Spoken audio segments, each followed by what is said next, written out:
میں چاہتا ہوں کہ میں ہر کام سنت کے مطابق کروں۔ مجھے پتہ نہیں ہے کہ نبی علیہ السلام جو کرتا پہنتے تھے وہ کیسا ہوتا تھا، تو آپ مجھے بتا دیجئے کہ سنت کرتا کیا ہے۔ اس پہ مفتی صاحب نے بیان شروع فرما دیا کہ ہمارے اکابر چاک والا کرتا پہنتے تھے اور عرب حضرات گول کرتا پہنتے تھے۔ میں نے پوچھا کہ سنت کے زیادہ قریب کیا ہوا؟ کہنے لگے کہ یہ دونوں سنتیں ہوئیں، آپ چاہیں تو یہ پہن لیں، چاہیں تو یہ پہن لیں۔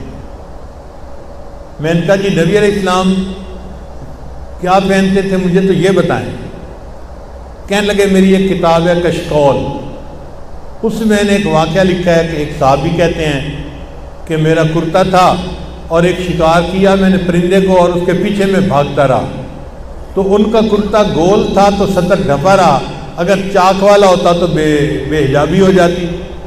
تو مجھے لگتا ہے کہ گول کرتا سنت کے زیادہ قریب ہے۔ یہ حضرت مفتی صاحب کے الفاظ تھے۔ جب سے ان سے میں نے یہ الفاظ سنے، میں نے دل میں پکا ارادہ کر لیا کہ میں زندگی میں یہی کرتا پہنوں گا کہ یہ سنت کے زیادہ قریب ہے۔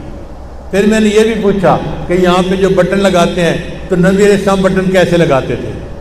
تو مفتی صاحب نے فرمایا اس وقت بٹن نہیں ہوتے تھے، بلکہ اس وقت تو کوئی لکڑی کا چھوٹا سا ٹکڑا یہاں رکھ لیتے تھے، بس اسی کو لگا دیتے تھے، یا کپڑے کا بٹن لگا کے کپڑے کا بنا کے اسی کو بٹن کے طور پہ استعمال کرتے تھے۔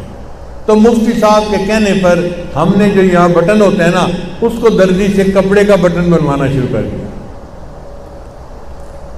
پھر میں نے پوچھا کہ گلا درمیان میں ہوتا تھا یا سائڈ پہ ہوتا تھا؟ تو مفتی صاحب نے فرمایا نہیں، گلا جو ہے وہ درمیان میں ہوتا تھا، سائڈ پہ نہیں ہوتا تھا۔ پھر میں نے پوچھا کہ یہ جو کرتا پہنتے ہیں تو یہ ایک بینڈ ہوتا ہے یہاں گلے کے اوپر، تو یہ ہوتا تھا کہ نہیں ہوتا تھا؟ انہوں نے فرمایا نہیں یہ نہیں ہوتا تھا، یہ بعد کی چیز ہے۔ پھر میں نے پوچھا کہ یہ بازو جو ہے آگے سے بند ہوتے ہیں، بٹن لگتا ہے، تو یہ بٹن لگوانا چاہیے؟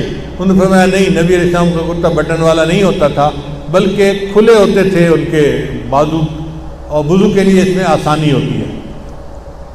چنانچہ جو ان کے ساتھ میری بات ہوئی، الحمدللہ میں اس کے اوپر اس دن سے پکا جم گیا اور اللہ نے میرے لیے آسانی فرما دی۔